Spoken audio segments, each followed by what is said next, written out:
Is not born but become a woman. એક વ્યક્તિ સ્ત્રી તરીકે જન્મ નથી લેતી, પરંતુ તેને સ્ત્રી જ બનાવવામાં આવે છે.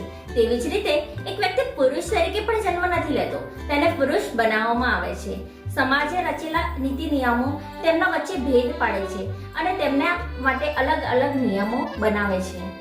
એક વ્યક્તિને કેવા કપડાં પહેરવા, કેવું વર્તન કરવું, કેવું બોલવું એ સમાજના નિયમો નક્કી કરે છે.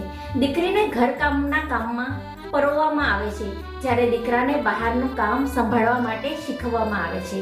એજ્યુકેશનની વાત હોય ત્યારે પણ દીકરીને સંઘર્ષ કરવો પડે છે, જ્યારે દીકરો પોતાની વાત માતા પિતા સમક્ષ આરામથી મૂકી શકે છે. આવો આપણો સમાજ છે.